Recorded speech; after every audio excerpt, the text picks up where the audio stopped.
Hi friends! What would happen if you take vinegar at night? In this video, we'll go through the timing of vinegar and why you should consider taking it at night. What if vinegar could improve your blood sugars, lower your weight, make you more fertile, and even reduce your risk of heart attacks? And did you know that the opposite will happen if you eat late at night? So if that's you, you may want to start your meals out with a salad. Do you prefer a vinaigrette or creamy salad dressing? And just choosing the right salad dressing can help you increase or potentially decrease your chances of longevity. Now, I bet if you eat vinaigrettes, you are watching your weight. And unknowingly, you have the advantage of a molecule, a very powerful tool that the creamy people just don't get: acetic acid. Acetic acid is in a variety of vinegars. And this molecule is the same powerful short-chain fatty acid that your gut microbes make if you eat the right whole foods with fiber. Despite America's processed food obsession, adding this 5,000-year-old humble kitchen staple might rival medicines for blood sugar control, shrink visceral fat, the stuff that liposuction just never can access. And this can all happen without changing your diet. And it can even improve arterial function better than red wine to get your blood flowing. Now, we in the West, we're just discovering how fermented foods can be so beneficial to our health. And it's not just band-aiding disease. And believe it or not, vinegar, it's actually been used for a weight loss agent for over 200 years. But the reality is longevity cultures like Japan, they commonly add this lip-puckering liquid to their everyday foods. Did you know that vinegar can increase nitric oxide in arteries? Nitroglycerin is literally a prescription that increases nitric oxide, and it's given to patients when they have chest pain. Isn't it amazing how nature made vinegar to allow us to have nitric oxide so cheaply? Could this be the secret to why the Japanese aren't overweight, despite embracing the ancient sumo wrestling culture for thousands of years? You too can benefit with just a few spoonfuls a day to improve your metabolism, your weight, your blood sugar, your appetite, and hormone balance. And by watching until the end, you will learn how to incorporate these antioxidant-filled sauces so that you aren't just limiting it to salads. You'll also learn the don'ts, since vinegar is an acid with the pH of 2, just like your stomach acid. Now, if you've ever thrown up and tasted that and felt the burn, you know your stomach acid is nothing to mess around with. That is like the worst symptom to have, throwing up. But, it wasn't made for you to throw up. And stomach acid is sour because it has hydrochloric acid. And I'm sure you may have eaten other sour foods like yogurt. And unlike these other acids, acetic acid is special because it gets converted to acetate, which activates an enzyme called AMPK, your master metabolic switch. Think of AMPK like your body's energy sensor. When energy is low, AMPK tells your body to stop storing fat and start burning it. Big Pharma has tried for decades to patent a drug with AMPK. Well, vinegar already has it. You can't make it better than vinegar. But people try. They bottle it up in gummies and supplements, and they charge you more money for giving you less product. But why would you spend that money when you can elevate the flavor of your food by picking the right vinegar? Did you know that now there's like specialty vinegars like pomegranate that taste so good that I really don't need to add any oil in my salads if I didn't want to? So how much vinegar do you need to be effective? Well, a large randomized controlled trial out of Japan with about 150 overweight participants, they were divided into 3 groups. One received 1 tablespoon of vinegar a day. They picked apple cider vinegar. One got 2 tablespoons of apple cider vinegar in a day, and the placebo group got a similar tasting sour liquid that was vinegar-free. And guess what? After 12 weeks, both vinegar groups lost weight, while the placebo group gained weight. 2 tablespoons a day translated into roughly 5 pounds of weight loss. Hey, I know it's not much, it's modest, but it's real. And the participants, they didn't make any other dietary or lifestyle changes. That's what's so neat about vinegar. And most importantly, they lost visceral fat, the dangerous belly fat around organs, confirmed by CT scans to raise your risk of heart disease, diabetes, and cancers. It's a fat that no amount of liposuction will be able to remove. And if they did remove it, well, you probably have a massive complication. But the thing is, when you stop eating vinegar, the weight comes back. And this is true with all diets. When you stop eating that diet, your weight will come back. Diets don't work, only lifestyle changes. We all know it's easy to lose weight. I'm sure you've lost weight. Everybody can do that. And I'm sure everybody has done that. But how can you keep it off? How can you sustain it? That's hard work. And the thing is, vinegar, it was a thing before wellness influencers and detox gurus on the internet. As far back as 1700s, vinegar has been used as a weight loss tool. But the real science behind its benefits wasn't uncovered until centuries later.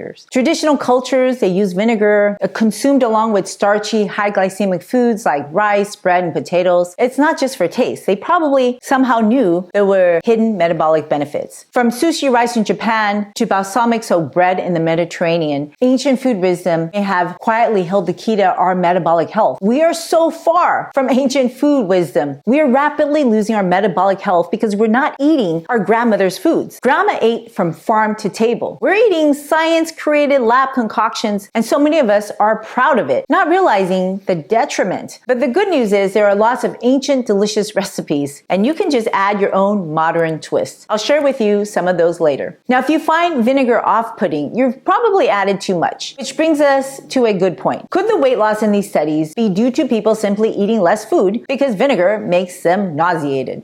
Maybe. I know when I eat more vinegar, my appetite is suppressed. And people put that to the test. They gave people palatable versus unpalatable vinegar drinks. Yes, that nasty, tasty version did suppress appetite through nausea. But in the Japanese study, diet and calorie intake were tracked. And there was no significant difference in the amount of food that people consumed. So the effect wasn't just about eating less. It was likely about metabolism, burning more. And again, it points to AMK. Now, you're probably just learning about the benefits of vinegar, which my mom would always tell me as a kid. She was not a doctor. But of course, I never listened to her. I was the typical teenager, and she would still keep trying to serve me a dip made out of ginger, vinegar, and soy sauce. She always served it with dumplings and seafood, and I think she put it in everything. She would always tell me it was good for my blood sugar, and I thought she was making up stories to get me to eat more ginger. And little did I realize that the vinegar had benefits by itself until I started watching the internet. Now, I'm a pretty good skeptic. I never just blindly believe whatever was on the internet. So I looked it up, and turns out my mom was right. And it's true. Consuming vinegar before or with a high carb meal, it blunts your post-meal blood sugar spikes. Something especially useful for those with insulin resistance, like those with prediabetes or diabetes. And how many of those people are eating late at night or working night shifts? Now, if you eat bagel and drink juice, just 2 teaspoons of vinegar can halve your blood sugar response. And the same thing happens with other starches like potatoes. And that's one reason why I eat bruschetta multiple times a week. It's a Mediterranean staple. Here's a simple recipe. And this effect has been observed in a dozen other studies. This seems like the start solution. Even the Japanese, they add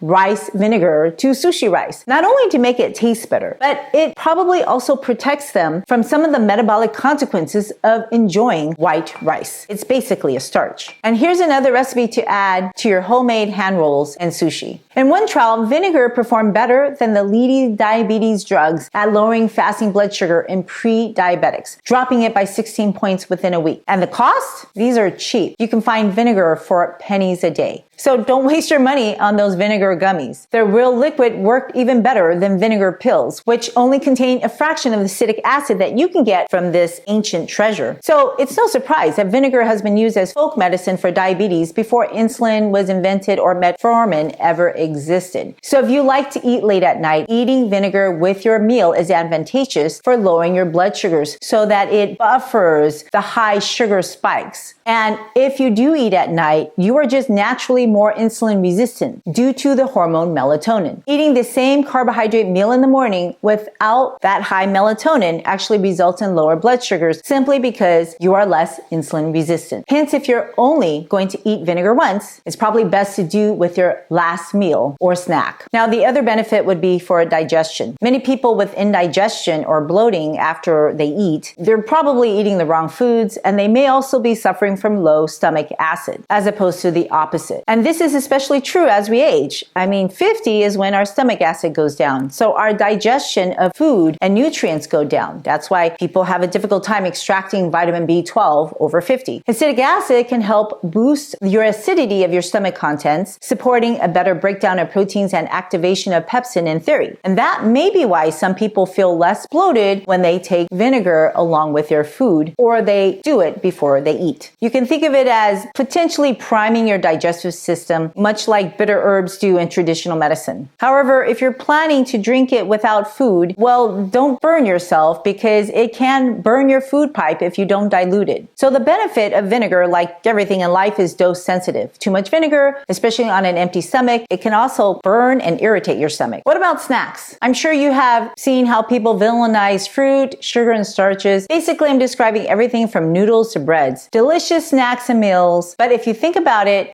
people have been eating sugars and starches as ancient food culture for like eons. How many ancient longevity cultures were morbidly obese? Yeah, I can't think of any. And if you think of older people who become morbidly obese, I think of King Henry just sitting around on his throne. But if you look at Egyptian mummies, most of them were not morbidly obese. And the Egyptians ate a lot of starches and fruit in their diet too. Don't you think their blood sugar spiked when they ate those starches and fruit and honey? Yeah, everybody's blood sugar spiked. It is a normal phenomenon. So why are people so afraid to elevate their blood sugars after eating sugar and starches when no one was concerned about before? What's changed? Well, the spikes aren't the problem. It's the prolonged elevated blood sugars that's a problem. And for starters, social media, they failed to point that out. And they also have failed to point out that people struggled to find food for centuries. They didn't live in a fast food culture with fast food at every corner. Stores filled with processed starch and sugary junk in abundance. And they're not watching videos made by influencers trying the newest, latest fad, some creamy, good-looking, sweet, expensive pretend food that's fun to eat. And guess what? Those fun foods are not just full of sugar and starches. They are sugar and starches with a bunch of fat. And think about it. Cookies taste good because there's a lot of fat in them. If I gave you just starch and then put some sugar, you're not going to eat that. That's as hard as a rock. Ice creams taste great because there's a bunch of fat in it. It's not just sugar, it's fat. We've gotten obese because we don't eat sugar by itself. We eat sugar with fat. Now, sugar by itself is not a health food either. But fat, especially saturated fat, increases your insulin resistance, which increases fat storage when you eat any calories in excess, whether that's sugar, carbohydrates, or protein. You may think I'm off my rockers because there's no glucose in fat. You're not eating fat. You're eating fat with sugar. And they've already done these studies about 100 years ago when they fed people high-fat diets, and then they gave them a sugar challenge 2 days later. It just takes 2 days to make your body so insulin resistant that you are unable to metabolize sugar to keep your blood sugars high. Insulin resistance is just describing your body's ability to respond to sugar. If you're not eating sugar, of course, you're not going to see the high sugar spikes, even if you're insulin resistant, because insulin responds to sugar. So if you don't eat sugar, you're not going to secrete the insulin. But once you eat that sugar, whether, it's 2 days later or a week later or a month or a year later, you're going to see a massive blood sugar spike. And this will happen if you go on a ketogenic diet, if you go on a low carb diet for just 2 days and you focus on fat. You're basically avoiding sugar and starches. So how can you prove that? You have to eat sugar and starches. And when you do eat it, when you cheat, your body will be unable to handle that sugar load. And that's exactly what insulin resistance means. But if you keep your fat low, you will be better able to process the sugar and starches because you will be more insulin sensitive. And that is a real start solution,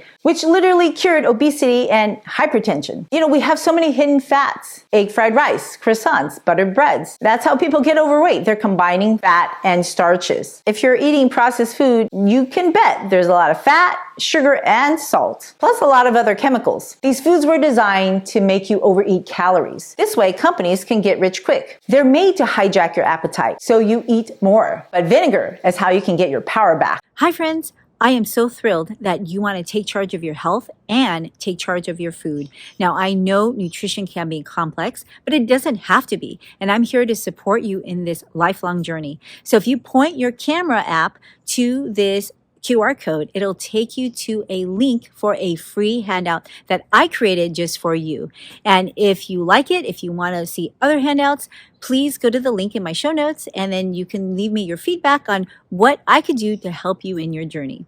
Okay, back to the video now. This tangy acid in so many flavors can blunt your sweet cravings. And some studies suggest that starting a meal with sour or bitter foods may influence taste receptors and gut peptides in ways that naturally make you feel fuller longer and to reduce your caloric intake. Hence, starting your meals with this salad is beneficial because simply when you are fuller, you eat less, right? And when you're snacking in between meals, it's good to follow that same principle because you're likely to highly eat more of those processed, sugary, salty, fatty foods like crackers and cookies. But if you ate some vinegar or a little salad before then, that will control your appetite. I mean, really, any starch mixed with sugar, fat, and salt, they all contribute to elevated blood sugar, either directly or indirectly. And when you have excess blood sugar, no matter who you are, it will stress your arteries and eventually make it stiff and hard like candy. Think about how sticky your keyboard gets when sugar melts, and over time your keys get stuck. Not good if you want to type. Your vessels can't afford to get stuck in a size. They need to easily expand like this, a new rubber band. And guess what? Vinegar may help you do that. One study showed that a tablespoon of vinegar helped with arterial dilation or opening up your blood vessels more efficiently, a sign of improved endothelial function or blood vessel stretchiness. So this isn't just theory. Food will change the caliber of your blood vessels. After fatty meals for hours, it can shrink your blood vessels. People have heart attacks, more heart attacks a day around celebratory events like holidays, New Year's, and Christmas. What do you think they're eating? But by adding balsamic vinegar or any of these vinegars, you can protect your arteries from that damage. And this potentially can turn out to be life-saving. In a study published in Harvard in 1999, women who used vinaigrette salad dressings every day had less than half the fatal heart attacks compared to women who hardly used it. Advertisements, basically alcohol industry, have really taken red wine to the next level, right? So many people think it's good for your heart. Well, when you remove the alcohol, you basically get vinegar, which is full of polyphenols, and that is actually good for the heart. No amount of alcohol is good for any organ part. And I prefer balsamic vinegar simply because it's made out of grapes. Those grapes, they have resveratrol. And when it turns into vinegar, the acidic acids, the other polyphenols, well, I get the best of all these worlds to reduce inflammation. Yeah, I don't want to drink the alcohol because no amount of alcohol is going to be safe for my liver and my brain, which I'm trying to protect for longevity. And a lot of these ancient remedies, they're going to get a lot of flack. Recently I heard a woman on the news because she had a bad outcome, liver injury, from taking an excessive amount of turmeric supplements.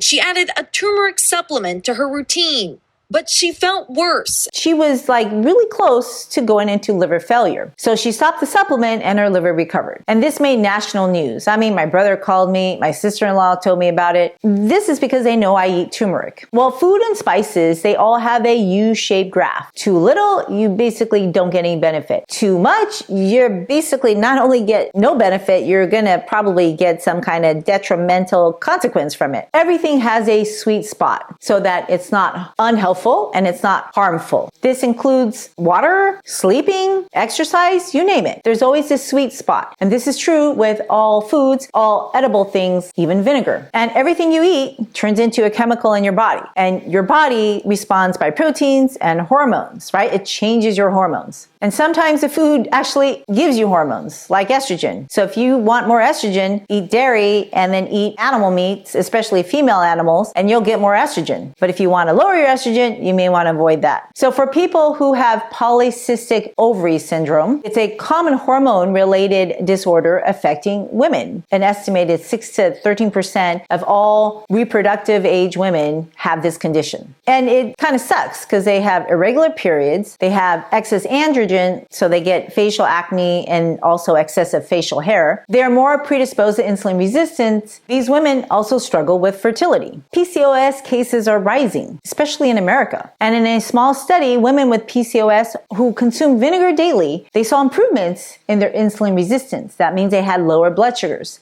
and it even restored their ovulation. And though this study is preliminary, results are quite intriguing. And oftentimes these women also struggle with high blood lipids that decreases how compliant their blood vessels are. And guess what? Vinegar has been also shown to help them lower their triglycerides, both after meals and over time. And it can also modestly improve cholesterol levels. So these metabolic benefits help both overweight and normal weight individuals. And by lowering your glycemic response with your meals, vinegar basically enhances your insulin sensitivity. And remember, it activates your metabolism. It activates AMPK, which promotes fat burning and it inhibits fat storage. Now, everything that I talked about sounds pretty good, right? Well, here's actually my favorite use of vinegar. I use it as a cleaning agent. Vinegar has been my go-to antimicrobial cleaning agent so that I can eat my produce fresh and raw without having to worry as much about food poisoning. In fact, it's been used as an antimicrobial agent for thousands of years. Hippocrates prescribed it for wounds and infections, and modern science, well, it does back up its use. Acetic acid has been shown to kill E. coli, salmonella, and listeria in food and in lab settings. Now, while it doesn't replace the role of antibiotics or proper hygiene, nothing replaces that. Vinegar can reduce the bacterial load in raw produce. So that's why I use it as a wash. And that's also why people can make their fermented foods and not get food poisoning left and right, although still 500,000 Americans still get food poisoning left and right. It basically creates an environment that's too acidic for harmful microbes to live. It doesn't kill everything. There's still parasites and viruses and prions, lots of other stuff. And that's also why people don't just use vinegar, they also use salt in fermented foods. And that's also why I don't eat salted fermented foods, because it actually increases your risk of gastric cancer. Now, vinegar isn't a probiotic, but it can still support your gut microbiome by potentially helping reduce pathogenic bacteria and creating conditions that favor beneficial strains. Plus, it allows me to eat my raw foods so that I can still feed my healthy gut microbes. Now, harmful microbes surround us. And do you know what else has a lot of harmful microbes? Your feet, especially if you have discolored toenails. Some clinicians have used diluted vinegar foot soaks or for infections around the nail bed of fingers as well. The skin on your feet, of course, are much thicker than your hands, but remember, vinegar is still a mild acid and it can burn. Hence, if you're doing this at home, you need to be super careful and not get it to sensitive parts of your skin. And your feet, you probably shouldn't soak for more than 10 to 15 minutes. Make sure you pat that dry. And never use anything but edible vinegar. But even edible vinegar stuff from this bottle can burn if you apply it directly to a wound. So this is also true if you swallow it. Heard of people drinking vinegar? Not a good idea. One case even ended in esophageal damage. Vinegar should always be diluted, especially when you're consuming it alone. And that's why I always eat my vinegar with my food. So if you want to incorporate vinegar into your daily life safely, here's how to start. Add 1 to 2 teaspoons diluted in water or tea, like literally a full glass, or you directly add it to salads, stir fries, and soup. And you can try a variety. Rotate it around, make it fun. Apple cider, balsamic, pomegranate, rice vinegar, they all taste different and they all have their unique flavor and taste and fragrance to elevate your food. Just make sure it's real vinegar, right? It's actually not that expensive because real vinegar contains acetic acid. So again, never drink it straight. It can erode your dental enamel and damage your esophagus, which is your food pipe. If you're trying to lose weight or control your blood sugars, aim for about 1 tablespoon per meal. Now, if you're a diabetic and you're on other medications, you really need to monitor your blood sugar closely and consult your physician before you start. It actually may enhance your medication effects. That may not be a good thing, as you can drop your sugars too low. Now, if you're on a diuretic, vinegar can also act like a diuretic and make you lose more electrolytes. So you really need to be careful about that and consult your physician before you start. It's really trying simple, common swaps. Vinaigrette